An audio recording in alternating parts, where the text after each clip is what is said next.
How you doing, everybody? Welcome to my channel. This is You Too Can Be Great. Good afternoon. Okay, I was gonna do this review last night, but it got too late and I got too tired because I got stuff I'm doing. I'm currently finishing up my second book, my first nonfiction novel that's supposed to be based on what's going on right now, and it tells a story of kind of similar to what I talked about with the Nick Cannon video, but expands on a lot of things and breaks things down all the way up till now, so everyone can have a general understanding as to why certain things are happening and what it means. So it's my first nonfiction book. It has pictures, citations, everything. It's probably going to be one of the most entertaining history type books anybody's ever read. So I'm about to finish it. I've already completed it. I'm doing the editing, and then soon I'll do the cover and I'll let you guys know when it's out. But I was working on that last night, so I couldn't do the review. But this is the Marriage Bootcamp Reality Stars Season 17, Episode 4, Hip Hop Edition Pod Clash review. And this is day 4 of their Marriage Bootcamp. So this is what's going to go on. Pod Clash. Now, the episode begins with Hazel still addressing the jealousy issue. I feel like Hazel is pressed to get Shonda to admit that Shonda was jealous of her. The thing is, Shonda is not necessarily jealous of Hazel. Shonda knows that Willie has cheated time and time again for 15 years. I believe that her anger was that she knows that she's dealing with a cheater, and so she doesn't want to have any female, whether it's Hazel or anybody, bending over in front of his face when everybody else is performing conservatively and respecting the fact that that is her husband, not her boyfriend. Hazel is now tipping, kind of going off the deep end, talking about, oh, you're jealous of me. Hazel, I don't think Shonda Ash is jealous of you. I don't see anything she could be jealous of. The woman is beautiful from inside and out, up, from the top to bottom. She has a great body, a beautiful face. She didn't need any work to be done to her face or her physique to make her look beautiful. She looks like she has not aged since the entire 15 years of their marriage, unlike you that's had several work done. Why don't you focus on yourself, figure out what it is about yourself that's insecure, because you at 30-something years old is finding yourself dating a 25-year-old guy who you say time and time again is immature, but you're attracting the type of person that you are. You're both immature. That's where we're at starting the episode. Devon decides to approach Willie and squash things. Willie on his confessional believes that he basically won because Devon came to apologize. Devon on his confessional is like, I don't want to have to beat nobody's ass, so I have to go ahead and it's like both of them are not really expressing what they're thinking to each other, but I'm glad they figured that shit out. Then Corrupt, on the other hand, is trying not to drink, but he's putting it on Tony, as in, I'm doing this because of her. I'm doing this because I want to make her happy. When you are an addict, you have to want to be clean for yourself. Otherwise, it doesn't work. And Tony had said time and time again that he's been quitting over and over again, never actually sticks. I think the last time she said it was 3 months. After that, he went back to drinking. Now, as I go on this review, I'm going to let you know where Corrupt's head is really at when it comes to his drinking, but we're just going to skip that for now. Then they come out and let them know that they're going to have to split up. Split up meaning that they're going to have to go do a podcast because the show was Pod Clash. And Clinton Sparks is there to do the podcast. So they had Hazel, Vado, Medina, Willie, and Corrupt go off somewhere into obscurity. And then on the other hand, they had their partners, Shonda, Tahiri, Phaedra, Tony, Devon, all watching what was happening on the podcast without them actually knowing that their significant others were actually watching what they were saying. Corrupt on his podcast calls Tony an enabler with his drinking. Tony took it as if, oh, he's blaming me for his drinking and he's not really taking responsibility. That is true, but Corrupt is not lying. Tony is enabling his behavior because if she really loves him and he's doing something that's detrimental to his life, he's already had the comfort in his mind that no matter what he does, Tony's going to stick around. She's going to have a whole attitude. She's been having an attitude since the day she walked into this show from the first day. I'm thinking, if you are that miserable, girl, jump ship like he said and stop pissing us off, because every time I see you got a stank face on. But Tony has not left.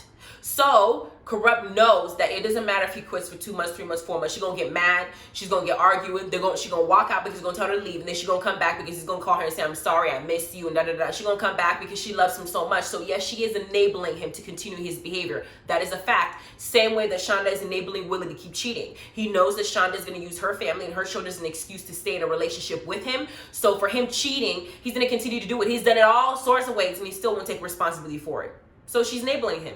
Then we got Hazel telling on the podcast that she feels like Devon is a sugar baby and she doesn't want to feel like he's in the relationship for clout. But Devon just got into a fight with Willie last episode defending Hazel's honor. So I don't think that he's necessarily in a relationship with her for clout. I feel like he may be in a relationship with her to where it's mutually beneficial in the sense that she is in the celebrity, you know, she is a Z-list celebrity. She's been on TV. He wants to be a model. Being with her does elevate him.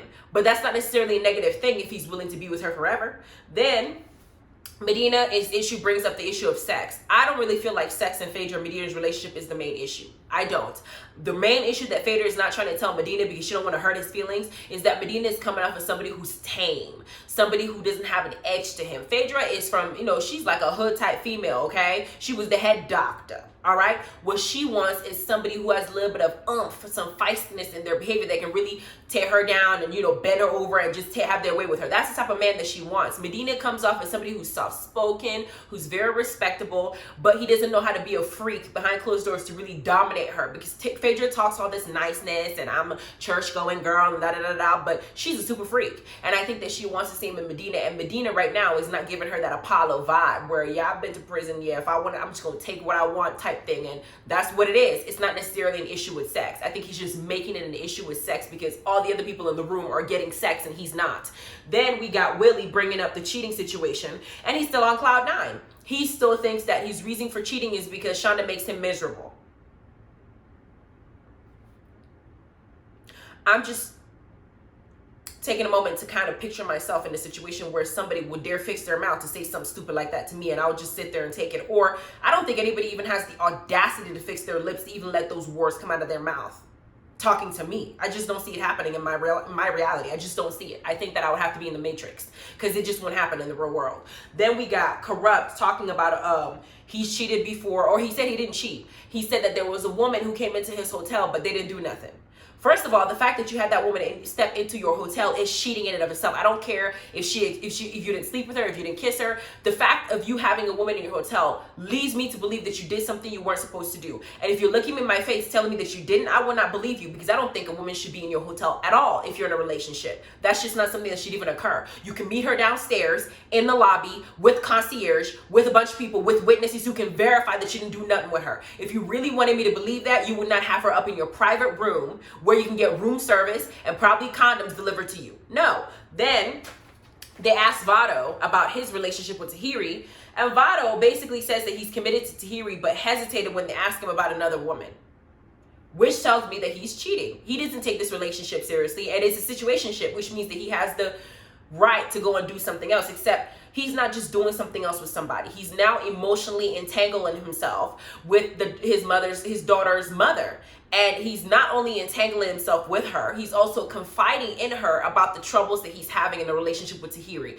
I do not agree that if you have a baby mama or an ex-wife situation where you have kids with them, that it is appropriate for your husband or your wife to go and start talking to your ex-significant other about the trials and tribulations that you experience in your private matters in your relationship. It is inappropriate because you're giving the other person room to feel like, number one, they're going to start comparing what they did and what you're into now and trying to feel like the other woman is not as important to you or the other man is not as important to you. They might get beside themselves and start talking to Tahiri crazy because you opened that door. I've been in that situation to where my man went and talked to one of his boy's female fiancés or wife at the time. He was confiding in her about what was going on in our relationship, but it is a one-sided story.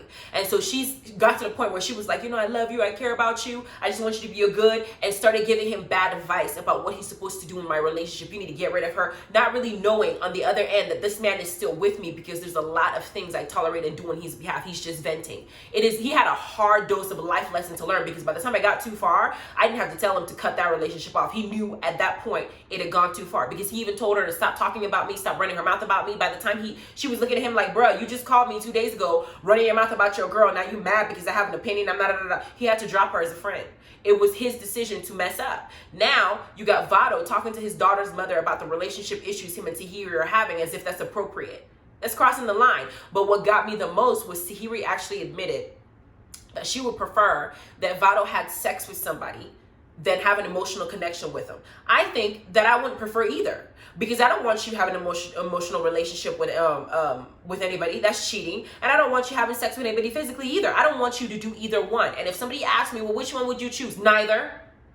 There is no in between, because either you're emotionally cheating on me or you're physically cheating on me, in which case both of them are still gonna hurt my feelings. One of them will break my heart. The other one will not just break my heart, but you might bring me some disease back, or better yet, you might actually get the other person pregnant and bring me an illegitimate child. Either one, I don't want. So I don't know why Tahiri has that mindset about where she would prefer him do. Like, girl, isn't he that important to you where you don't want to share any part of him? You're okay with his penis being shared, but not his emotions? Tahiri, some of the things that she says makes me question her common sense and her relationship aptitude, because it makes me think that she doesn't really understand how to be in a healthy relationship. I think she's been burned so many times that she's now basically willing to settle for mediocrity, so far as, you know, with the mindset that, oh, well, this happens all the time, so it's okay, I'll just tolerate it. That doesn't make any sense. Then we got them finding out that they've been watched this whole time. Of course, now they're realizing that they've just been caught. Corrupt decides to get defensive and then goes off on Tony, but he didn't just go off on Tony, y'all. He told her to shut the fuck up. And not only that, he called her a sensitive bitch. He called his girl, who's been with him for over 4 years, while he's going through his alcohol phase, in and out of the hospital with his kids and grandkids, he called his woman a sensitive little bitch. There's something I'm going to talk about later on, but I'm going to get to that. Just keep that in mind. Then we got Tahiri calling Vado a clown because she watched him basically insult her again on TV. First, he called her a thirst bucket. Now he's calling her, he's basically saying that he's out here talking to his baby mama when he's with her. Okay? Then Tahiri is feeling some type of way because she's feeling like maybe Vado can confide in his mother of his kids, but not with her. So she's feeling insecure again. But instead of saying she's feeling insecure, she now picks a fight about a wine. What happened? Everybody was getting served wine. Vado was passing wine around. And Tahiri said to everybody at the table, let me see if he gives me my wine first. As if he's supposed to now walk around every single person, every counter to go and give her wine first, then serve everybody else. That is pettiness at its finest, and that is you nagging, boo-boo. Why don't you fix your mouth and tell your man that you don't feel like him having a conversation with the mother of his child is respectful, and you feel like he's going too far by disclosing your personal information to a woman he had sex with and had a child with, and it makes you feel like he's not prioritizing you. Instead, you're picking fights and grasping at straws about petty ass things and make you look like you're immature, because that was just a ridiculous fight. It really was. Then we got Medina deciding to now grab his Thug Passion drink because now he's now bossing up. Now that Fader has heard him on the podcast cussing left and right and everything like that, she's turned the hell on, and she's back basically looking at Medina like, I don't know who this person is, but I'm turned on. But she's not going to say that. And Medina is saying, yeah, you thinking that I'm just this Mr. Nice Guy and whatever, but I want to fuck. That's basically what he was saying. I want that ass. And Fader is now looking at him like, well, damn, I've never seen this side of this man. Maybe this is what I want. Yes, that's what she wants. Then Willie tells Shonda that she's making his life hell, and that he doesn't want to take, and that she needs to take responsibility for the role that she plays in him going to cheat. I don't believe that it is any partner's fault if you decide to go and cheat, because you have a choice in a relationship. You have the choice to leave, to break up with a person and say, hey, this is not making me happy, walk away. If you go and cheat, it is not your partner's fault. I'm sorry. It's not. You make that decision all on your own, and so you need to deal with the consequences all on your own. Willie is getting 15 years worth of anger buried in Shonda that she's not basically going off on him every 2 seconds because he keeps doing stupid stuff. Either he's getting text messages from people entertaining BS because he thinks it's okay. Willie needs to ask himself what Remy Ma said. If this is not something you would do in front of Shonda because you know she'll be pissed off, then it's something that you're doing wrong. Willie will never accept responsibility, and he's going to keep acting like he's a victim. That's what it is. Then Devon is mad at Hazel because she keeps calling him a sugar baby, and he doesn't like that. That argument is just dumb. Then Dr. Ish comes out to address all the arguments they're having. Then they decide to do impressions with bobbleheads enlarged. Willie then tells Shonda that he can, in the argument, Shonda's basically saying that Willie told her that he can have anybody that he wants. If that's the case, why you with her? I hate when men say that. I can have anybody that I want. Basically making me, is that supposed to make me feel like you're a gift to me and I'm supposed to tolerate all the BS that comes with you?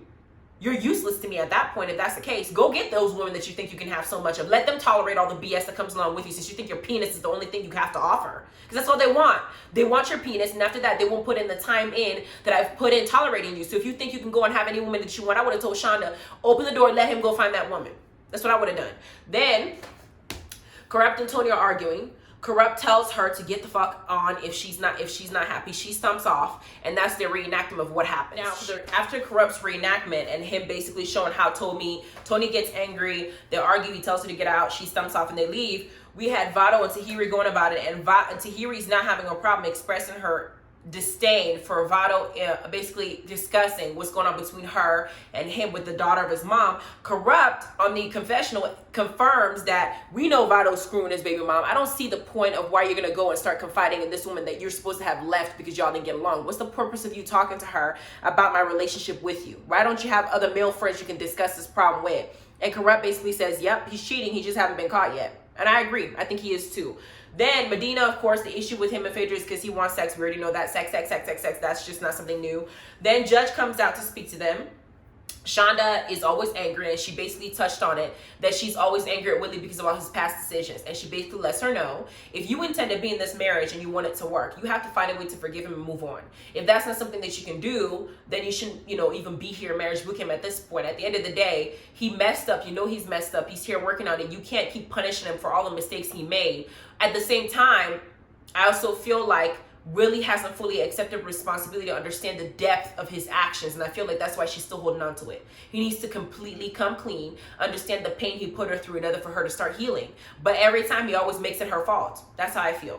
Then she addresses Corrupt and Tony and says that Corrupt needs to treat his writer better than what he's treating her as, because he told her she's a sensitive little bitch. We all saw it. And he doesn't treat her. He treats her like crap, like a piece of crap, like a garbage you can just throw out and go and say he's sorry and she comes back. Then we touched on Devon's temper, because Hazel said that Devon's temper has no middle ground. Now, Judge says that it's an issue because it's scary to know that a man doesn't have a middle ground with his temper. I mean, Devon said last episode that he's a problem. The only issue I'm seeing in this situation is that he's 25 years old. Inability to control your temper and control your behavior and how you react to things is a sign of immaturity. At 25 years old, he's still very much immature. Hazel said it herself, he's still growing up. Hazel is trying to force his growth, like Judge Lintoler mentioned in the first episode, by trying to force him to get mature and handle his temper a lot faster than his level is ready for it to do. If he's 25, at 25 years old, I can control myself. There were certain situations I went besides myself because I was just too furious and I just didn't think I reacted. That is a sign of immaturity. If Hazel feels like Devon is the way he handles himself and he's not prepared to change, she might have to drop him, give him the time it needs for him to mature and grow up the proper way, and then go back with him. But that'll be a long time. She'd be like 45 years old at that point.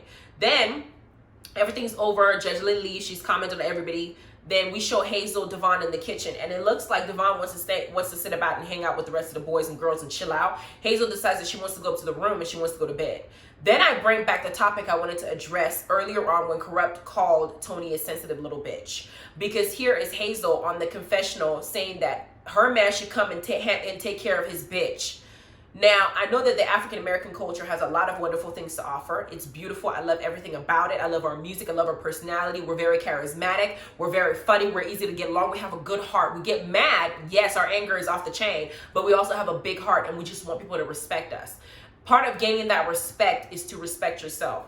I don't think it's cute, even in rap music, when men are referring to girls as hoes and bitches and hoes. I don't think it's cute when females rappers refer to themselves as I'm the bitch, I'm that bitch, this bitch. No, because to me, a bitch is a female dog. That is a disrespectful thing to say to somebody. I only call somebody a bitch when I'm pissed off. Look at the two scenarios. Corrupt referred to Tony as a sensitive little bitch. That was an insult.